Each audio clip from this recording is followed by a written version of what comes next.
Alrighty, everyone. Welcome to Research 101, our fourth webinar with Sandra Hasanefendic today. We had Zlatan to kick off. We had Elena, who talked about the differences in industry and academic jobs. You had me a couple of days back talking about research communication. And today we're doing the fourth webinar with the sole purpose of promoting research as well as the 3MT challenge. With that, I also want to remind you, our 3MT is open since 2 days ago, so make sure to sign up, or actually 3 days ago, I should say. On the 15th, we started our applications. And all of these webinars have one thing in common, which is technology. If it weren't for technology, we wouldn't be sitting here. We would probably be somewhere else in a different room, or maybe in a room together, or we would be in the Stone Age, depending on how far back we go. Now, there's an argument to be made that technology is bad. Is it good? I don't know. Sandra will tell you. And with that being said, we can transition into actually talking about breakthrough technology and its implications and how it will hopefully make our lives better. Sandra, over to you. Okay, thank you, Kais. Thank you, everyone, and welcome to the presentation that I'm going to give today. I'm just going to share my screen so we can also officially start with it, and you can see how it looks like. I just need to share it as well, just a second. And here we are. I hope everyone can see it and everyone can hear me well. So my name is Sandra Hasanefendic. I am a co-founder of a group called Breakthrough Technology Innovation and at the Faculty of Science at the Vrije Universiteit Amsterdam. And the title of today's presentation, or what we're going to be talking about, is Smarter Well-Being. And it's basically about not just how can we live smart, so with the use of technology, but how is it that we can use this technology to reconcile the environmental impacts as well as societal well-being, in particular in smart cities. And the question that I want to start off with today, and that hopefully throughout this session we're going to be able to resolve and come closer to its answer, is how upscaling breakthrough technology can reconcile environmental impacts for overall societal well-being in smart cities. And for some of you who don't really know what upscaling is or what breakthrough technology is, just let me briefly explain it.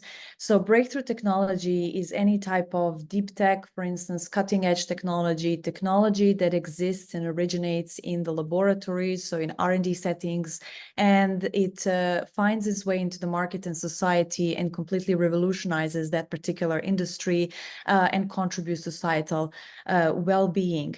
So why are we actually looking at this research question?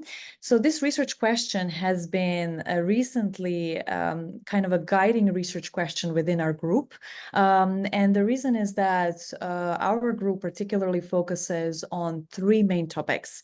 One topic is we study breakthrough tech in its essence. So we study its nature, we study its maturity level, and we study its potential for valorization. So you can think of how how can you basically upscale and valorize hydrogen, or for instance, any other sustainable energy technology. We also look into different types of AI, machine learning type of technologies for optimization of natural resources.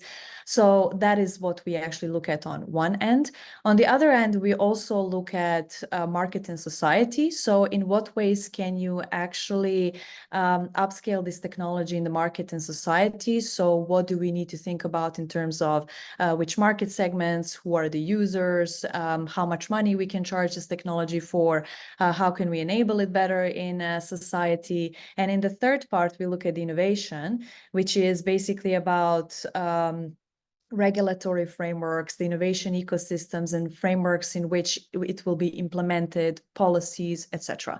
So as you can see, we look at three different levels, let's say, of technology development. At the tech itself, when it's in the lab, we look at EdTech when it's out of the lab and the business part of it and the society part of it, and we look at the innovation part of it. But what we have realized lately is that we're missing an aspect here. And the aspect that we're missing is to try to understand where we are at this point in upscaling of technology and where do we want to be in the future. So that is what this presentation is going to be about.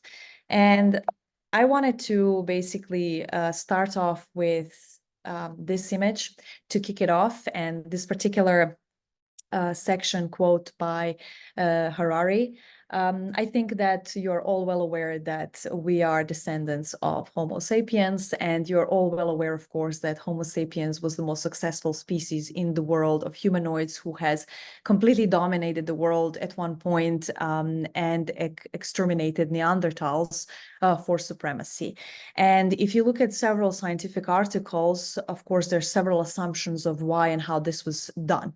The first is that we just benefited from a better climate. So we were living in the northern part of the world, which was kind of more pleasant for us to live in terms of climate.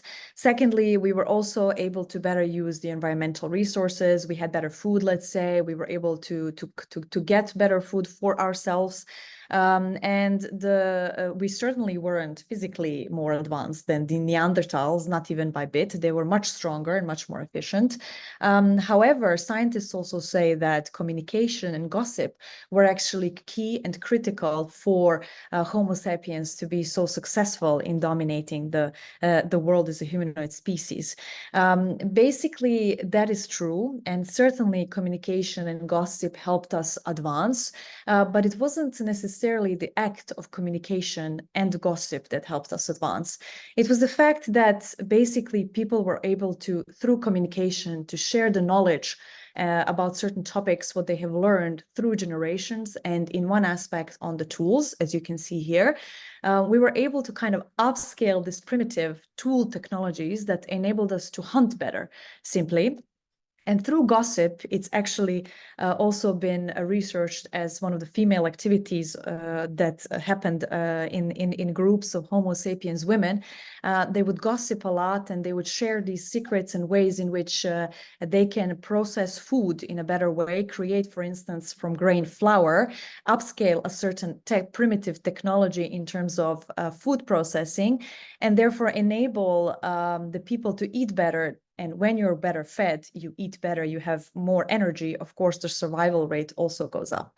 So as you can see, it's through communication and gossip on the other hand. So through the knowledge that has been shared through generations, through testing, experimenting, upscaling this particular technology, that we were able to dominate the world and be here where we are.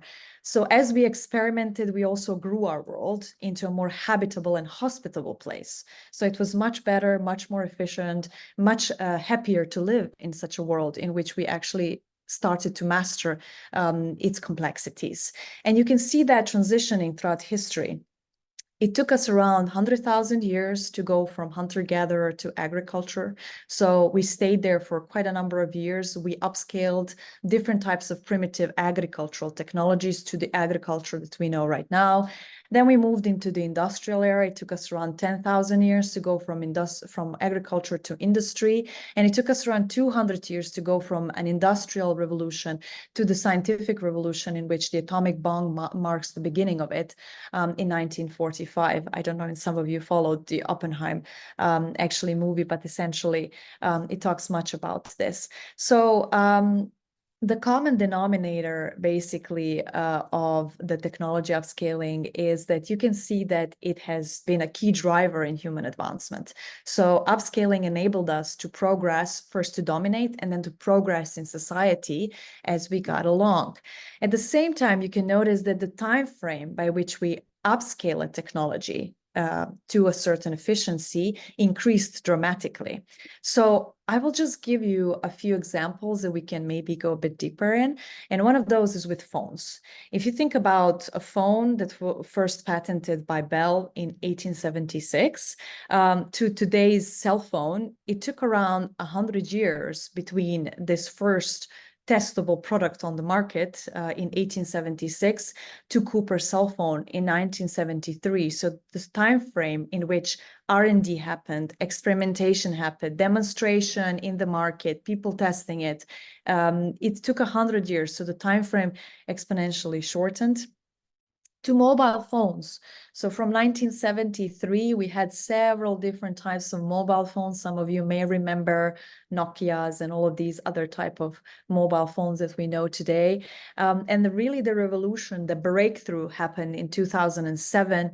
And if I was to ask you what happened in 2007, some of you would be able to actually supply me with an answer and say, oh yeah, it's the first iPhone. And if you look at the way the iPhone looks, well, let's put it this way, it revolutionized the mobile industry. It had no keyboard. It was just like a blank surface. And another thing that iPhone had that others didn't, it integrated internet.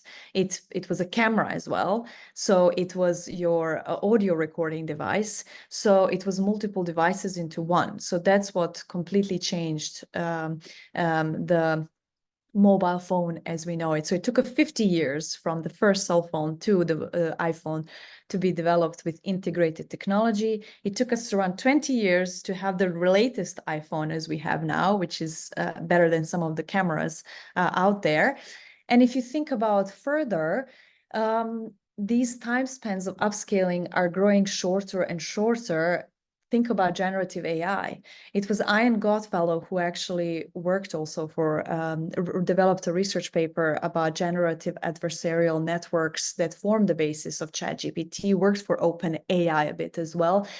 It took essentially 7 years for him to upscale this technology. So it's really interesting to think about how and why is it that we are able to upscale faster? Is it because we have developed other supporting technologies that are helping us then upscale our technology in a faster way? We actually really don't know. And two things are certain though. The first thing is that we're upscaling faster. You can also think about the case of Tesla, which I always give to my students, and that is that Tesla is creating robots right now, and there was the first robot that came out in 2023. I think it was Optimus, or called Optimus, and it came out in September, and then a new version came in December, and just the difference between the two versions is exponentially, it's just great and grand. So we are upscaling faster. And secondly, what you see throughout history is that upscaling is contributing towards our societal well-being. So it makes us live well. It makes us be happier. It makes us basically grow in terms of population. When we live well, when we live happy, when we're satisfied, when we have money, we're able to also, and we do, procreate. The value of goods, so making also money and contributing to this capital gains, has also increased in the value today to 60 trillions. We eat more, so the production has also upscaled and helped us to kind of survive longer. And at the same time, we're living more and more in cities where essentially the center of innovation happens. This teaches us three things about technology upscaling. First of all, that technology acts as an optimizer in society.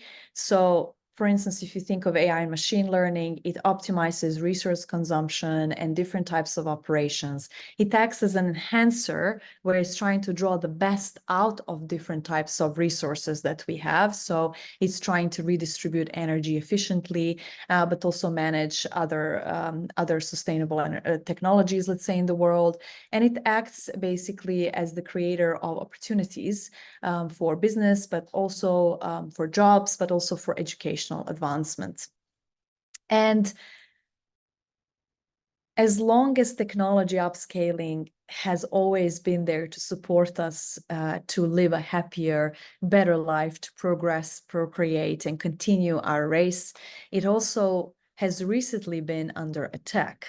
There are a lot of drawbacks to upscaling, and one of the most recent examples that you can also read online, which I find always fascinating to reflect on, is about, let's say, the cloud computing.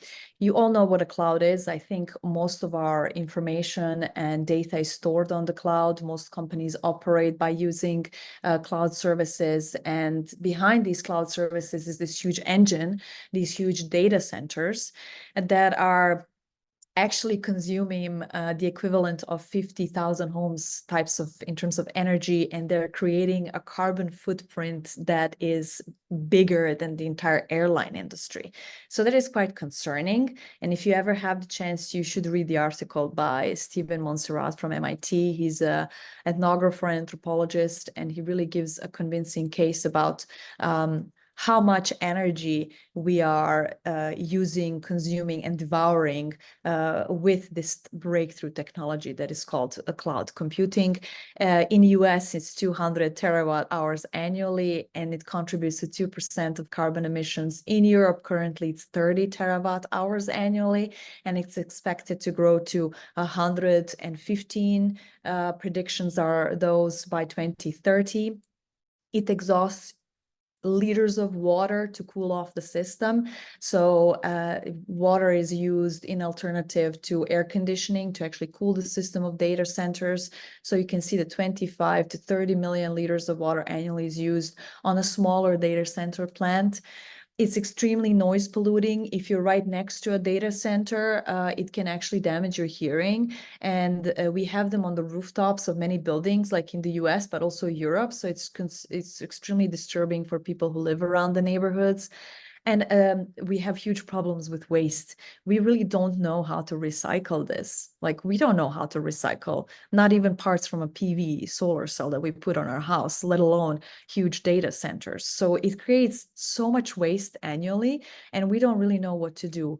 The historian Nathan also said that desktop computers create an enormous amount of kilograms of spent fossil fuels, and they use so much power and so much water, like 1,500 liters or kilograms of water to manufacture it. So just think about how energy consuming, how polluting, essentially one of the key technologies of nowadays is essentially. So upscaling technology is basically environmentally unfriendly, if you think about it, but it is absolutely necessary. And especially that is if you consider the today's cities, or in the context of today's cities. So cities are growing at an exponential rate, and we expect that by 2050 we are going to be having 2.5 billion more people living in the cities than we have now. That is a 68% raise currently, and that is creating huge pressures, of course, on our energy, healthcare, transportation, logistics, agricultural systems. We are not able at this moment to actually accommodate also for the huge migration flows that we already see happening because of different geopolitical actions. And there is a huge pressure on our ecosystems to upscale technology fast to be able to accommodate this new reality, which is going to be in 2030, so in 20 years from now, 30 years from now.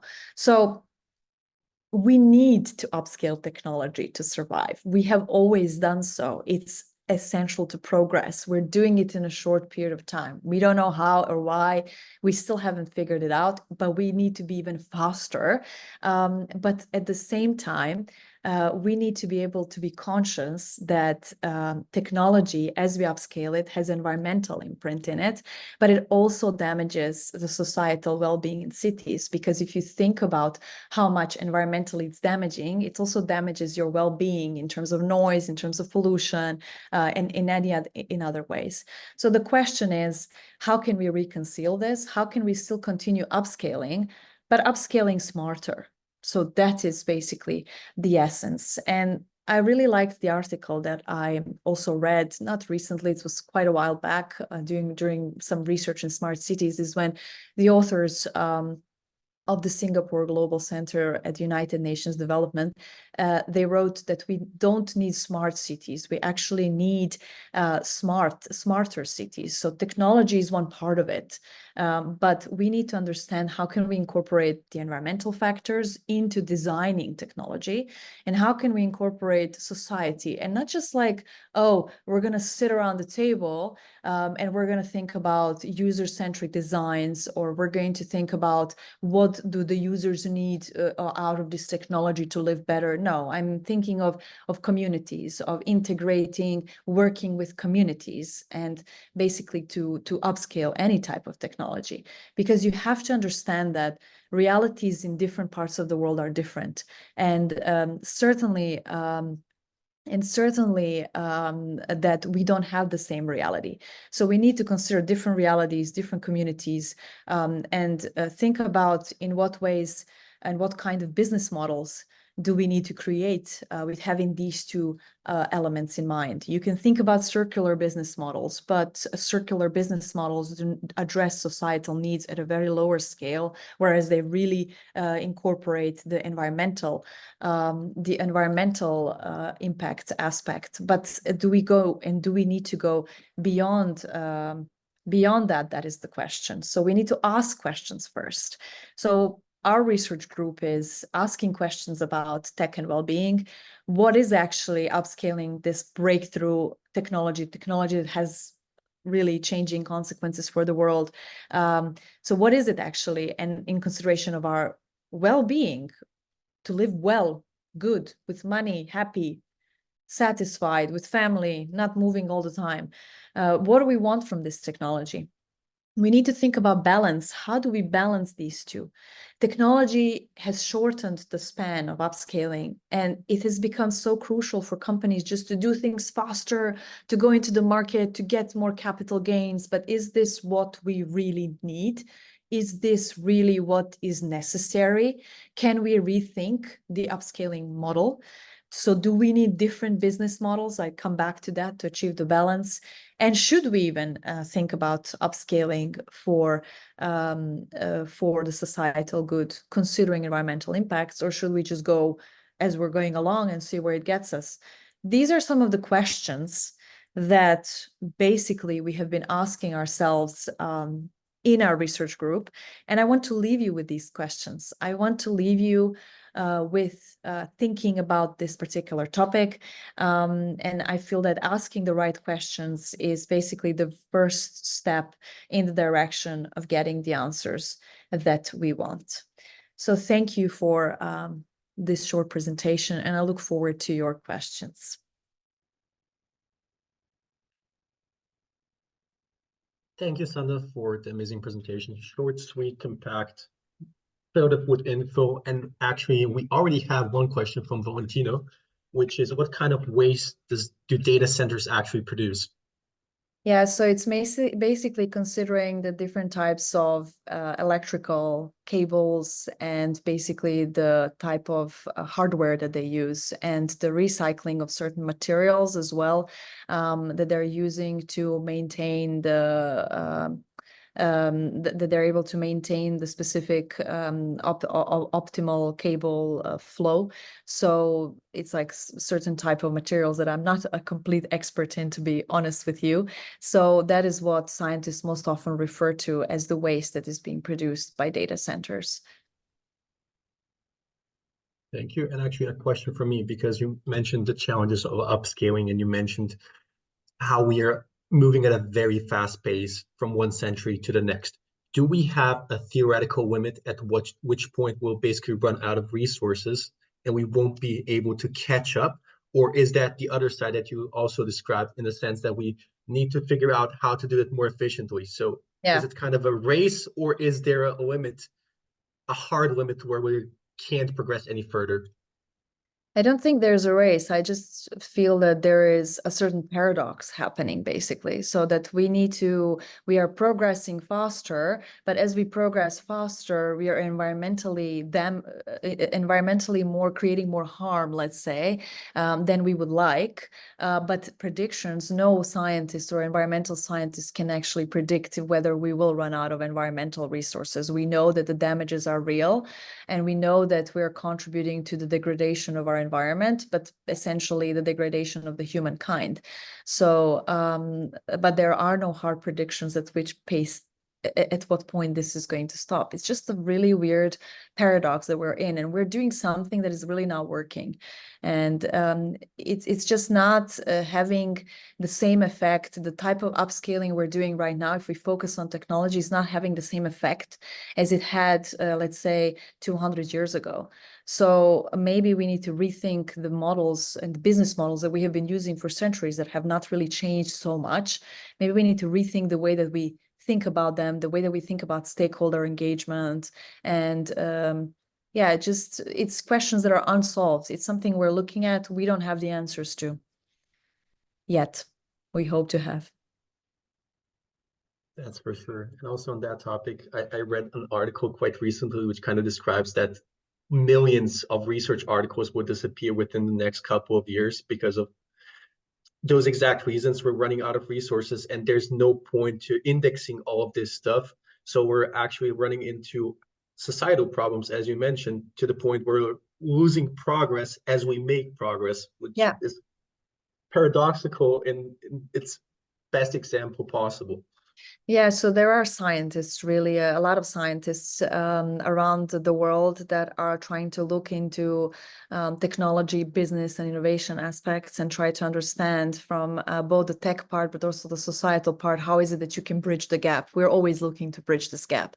So there's actually a lot of people that are looking into the research about this right now. And we are actually one of the groups that is really devoted to the breakthrough tech and upscaling and trying to understand in what ways can we accommodate this paradox.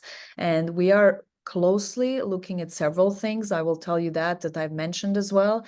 So we are looking very closely at business modeling, but we're also closely looking at innovation ecosystems and what needs to change. And we're seeing something which is interesting to see, that all breakthrough technologies haven't been really created in recent times by like serendipitous discoveries in laboratories. It's very rare that happens. Of course it happens, but it's rare. What you see is that biggest breakthroughs in the past century also happened by combination of different already existing technologies. And so that is also like something interesting to think about, if that kind of a model we can apply to everything we do in terms of science. So, but that is difficult because fields are we're not multidisciplinary yet. Like I'm, for instance, a interdisciplinary researcher, but my colleagues, for instance, in the Department of Chemistry are very singular monodisciplinary research scientists. So we don't collaborate across branches to be able to exchange so many ideas and thoughts about different technologies we have that we can use to advance a certain other technology, which is needed, for instance, if you also want to think about environment and society as a whole. Yes. And we do have a question. Awesome. Yeah. Yeah.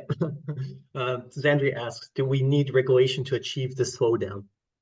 I don't think the regulation for slowdown is necessary. I just think that regulation is necessary to put boundaries on certain technological development, because it's simply necessary to protect us, to protect people. So we need to also put boundaries on AI, in several different fields. Otherwise, what's the point of education? Even if you can just do everything through AI, what's the point? The knowledge will not flow, so you can get the knowledge online.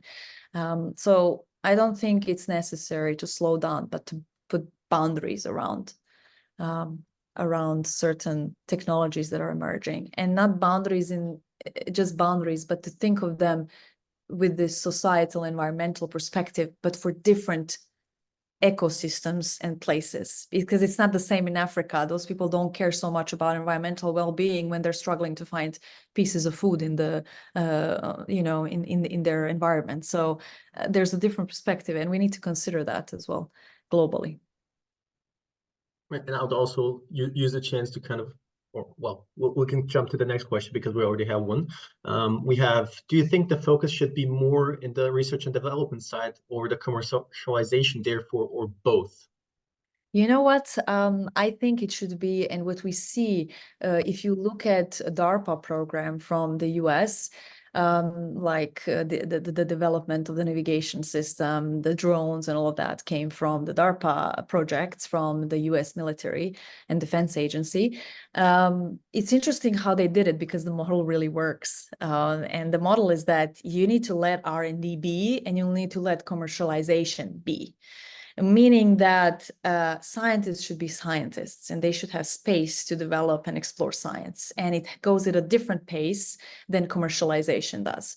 So pressures of commercialization that are now being put on universities and scientists are absolutely not really contributing to anything good. So even in the DARPA program, there was a bulk of money given to scientists. Hey, here you go, develop this. And then once they develop something, the commercialization kicks in, and then they take over to see, okay, how can we commercialize this product? You hire business people, you have product developers, you hire people that have experience in the business world to kind of put it forward. Now, a researcher or scientist is expected to be a teacher, a researcher, a business person developing their startup, when this is just really extremely complex. So it should be both, but let them be and let them grow independently. And talking about startups, Valentino is currently taking a deep dive into making business parks in the Netherlands and would like to join us within the discussion. So Valentino, feel free to turn on your mic, also your camera if you'd like, and actually ask your Hi. question. Hi. Yeah, thank you for the time and space to have some kind of a live discussion, if I may. First off, it was very insightful. Thank you for the presentation. I'm also taking a deep dive in how to upskill technologies for social good. And yeah, there are a lot of sustainable technologies, right? Such as solar panels, energy storage systems, and all that kind of things. And I actually met you in my thesis period at the VU, the Science-Based Innovation, and I did a thesis on energy storage systems. And that was the starting point of my journey and how to make society more sustainable, basically. So what I'm doing right now is I'm looking into all business parks in the Netherlands. I'm trying to come up with some kind of a methodology to prioritize almost 4,000 business parks and how to approach them and how to make them more sustainable. But what I'm kind of struggling with is building my methodology based on the technologies that could be leveraged for certain business parks to become more sustainable. I would love to hear your view in how you would, for example, prioritize certain business park categories, such as, for example, industrial parks, office parks, science technology park, and how they can make the next steps, and how we could, as scientists and as basically as research institutes, help them making those steps. This is, you know, what I think is that, and the way that you talk as well, I do remember you, Valentino, by name. So I thought that you were familiar. So I was like, where do I know this name from? But bottom line is that, why are we making everything so systematic? Why is everything so organized? Why is everything so, you know, I went recently to Ameland Island, which was really an eye-opener to me. And the ones that are from the Netherlands know what Ameland Island is. It's the island parts, the northern parts of the country. And you know, they're one of the most sustainable islands actually in the Netherlands. And they want to be completely sustainable by 2030 or 2035. And the way that they made this happen is through informality and through community engagement. And it was interesting to just do what they did. I see so much top-down approach, so much methodology, so much structuring, so much systematization also in the Netherlands, whereby why can't we sit at the table and have a drink and talk this through and brainstorm? So I'm thinking about, you said there's so many parks, whom to prioritize, which technologies how can we bring them together? Informality would be one way to go, for instance, and to try to basically not try to cluster, systematize, organize everything, but work together with different stakeholders, different people from this network and pool of different hubs, and try to brainstorm and see what they think, what to do, whom to prioritize, how. You don't have to do it yourself. So, and certainly not top down, and certainly there's not going to be one methodology for all. So that, No, of course. Yeah, that would be the way for me, like, to go. I miss that, you know. I see this. That's what when I mentioned user-centric design, is that here everyone, like, they're talking about different energy hubs, and we're going to develop energy hub here, energy hub here, in this community, in that community, but they don't really ask the community. You know, it's like they're developing user-centric, friendly, environmentally sustainable, blah blah designs, and all of that, and they're trying to implement this sustainable technology in this community, let's say. But they're not engaging the community. And to engage the community is not like, oh, I'm going to go and tell them what we're going to do and I'm going to ask them for their opinion. No, it's to sit down and have a coffee with them. You know, it's to tell them through a pamphlet that is easy to read, not huge tech of what you're doing, to give them to make someone try it out, and that other tell their neighbor, oh, I really liked it, you should try it out. I miss that in the way that we're thinking about upscaling technology. And that's something that has worked so well on Ameland. Of course, we can't do it the same, but it's something we should maybe think about more. Yeah, definitely. Now, what I meant with prioritizing business parks, and I'm definitely don't want to make it systematic or anything, is that I'm trying to find out which ones have the highest potential to become more sustainable, right? And I do agree that we need more social engagement and more bridge building between different people, because what I know from experience already dealing with business parks is that it's a park, but basically it's a collective of individual entities, right? Which do not even communicate with each other that well. So you could advise them, okay, build a central battery where you could share energy. Then they're looking at each other like, okay, but no, thank you, you know, because what do I gain from that? Exactly. So I'm what does that trying tell to. You?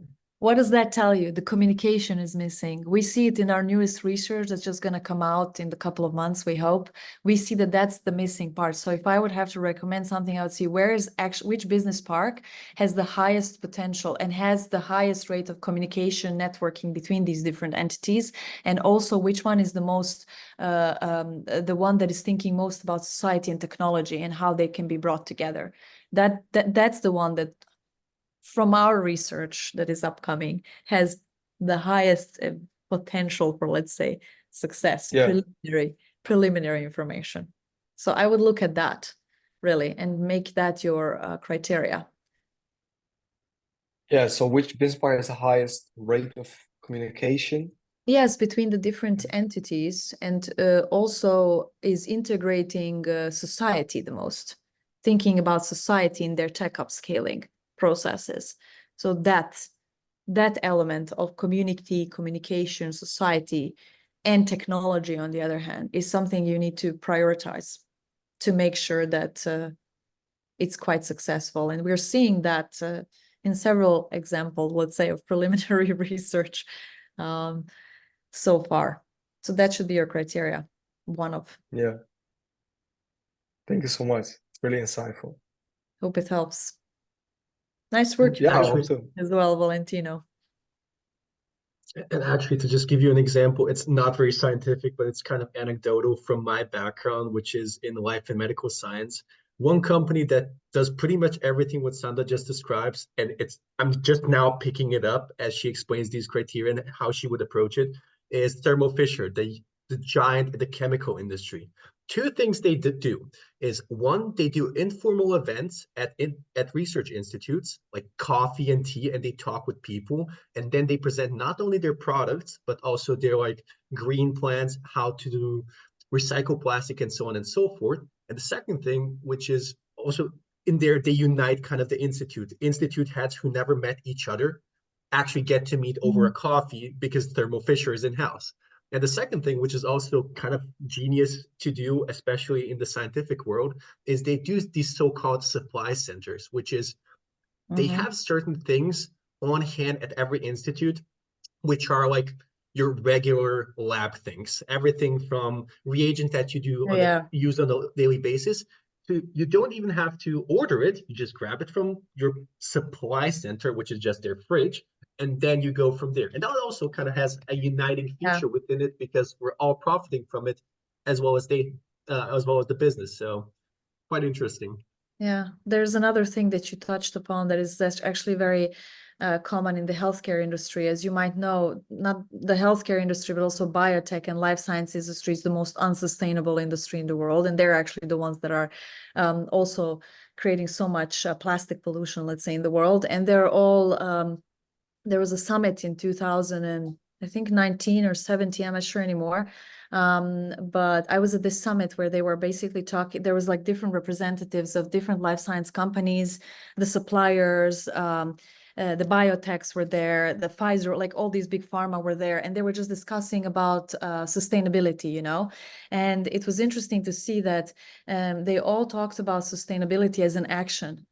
So it was like, oh, I use the plastic from, for instance, it wasn't Pfizer, it was some other company, and they were like producing packaging for drugs, and they said that they would recycle the plastic to build a child's playground.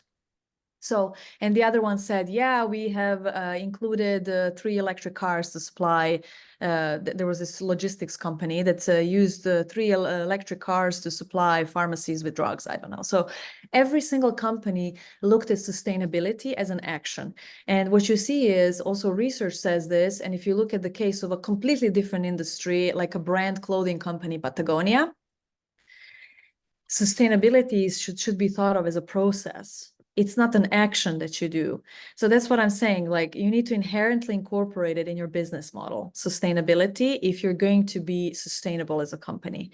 At the same time, you need to, that's why I'm saying when you upscale technology, you need to inherently incorporate this environmental thing from the get-go. Like when I'm developing some crazy drug here in the lab, I should be thinking about also, okay, environmental consciousness. How much money am I going to waste because I'm using so much water to produce this drug? Or how much money am I going to waste? How much money is going to go for energy? It's okay, but where is it coming from? And how am I going to do this? And then will the society benefit? Who will? Who should?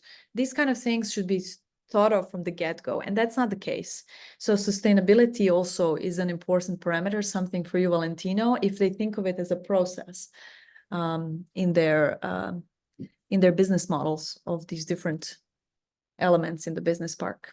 So that's something interesting that just made me think.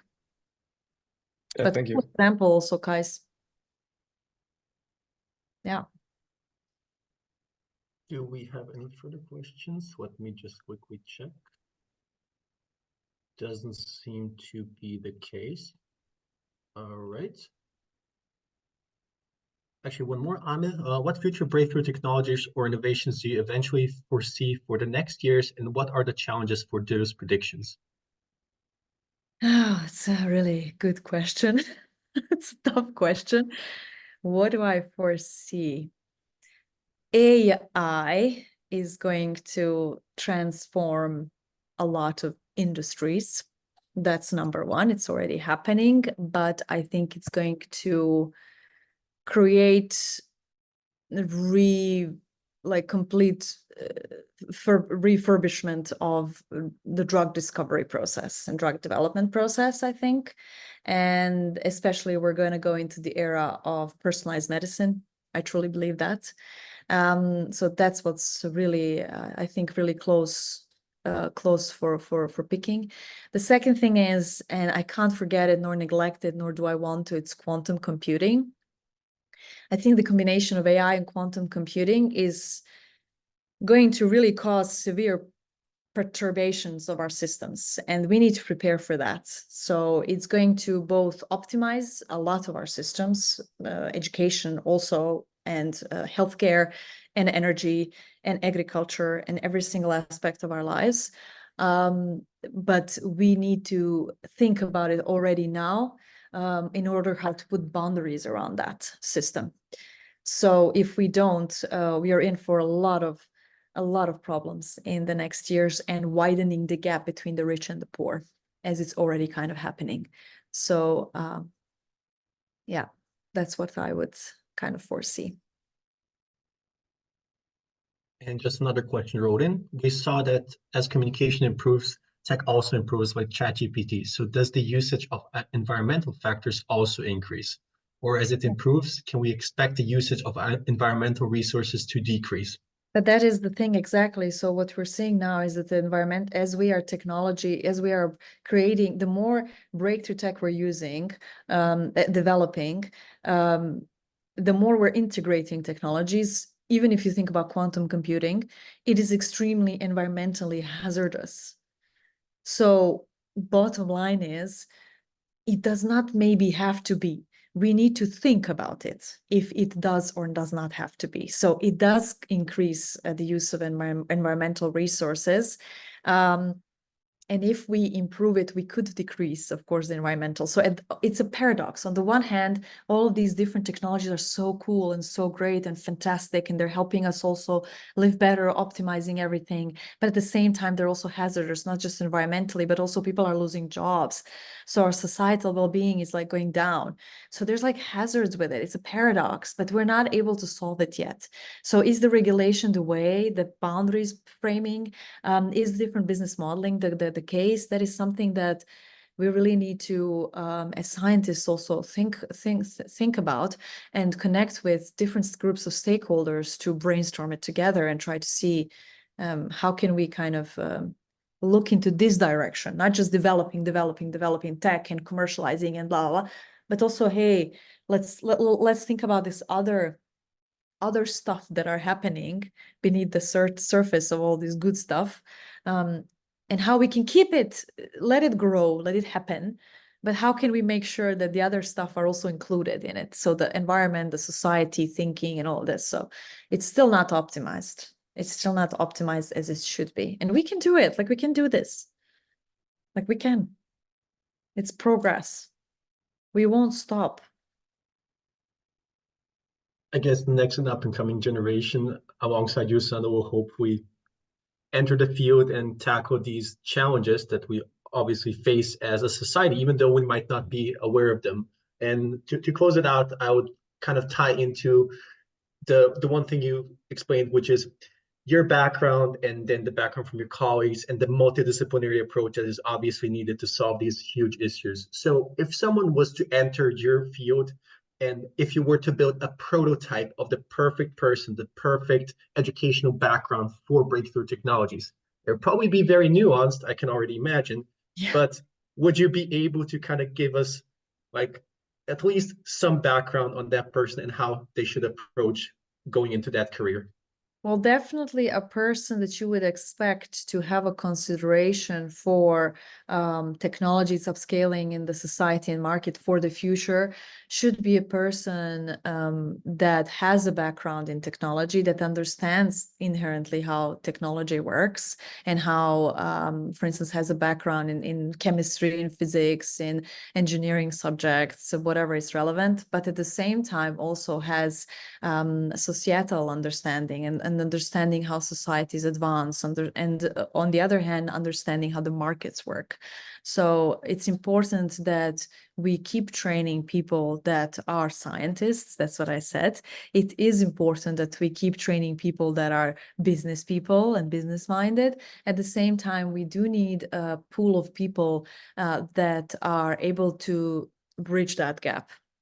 People that are aware of technology, but also the business and science, society part of it. That is also what we do at our university. We have programs that are especially training students to do that. I am one of the program coordinators for that master program. So yeah, if anyone is interested, they should always send me a message on LinkedIn to connect. Thank you, Sandra. And before we started the recording, we already talked on that. So many people reaching out to you. So now your inbox will be definitely fuller than before. But I would like to thank everyone for joining us. Thank you for the very fruitful discussion. Once again, Sandra, thank you for being here, and thank you for sharing all of these amazing insights on breakthrough technologies. And I hope to see everyone on a different occasion, on a webinar, or even meet in person. With that being said, thank you and enjoy the rest of your evening. Thank you, everyone. Thank you, Kais, and thanks everyone for joining. Have a good evening. Bye, everyone. Thank you.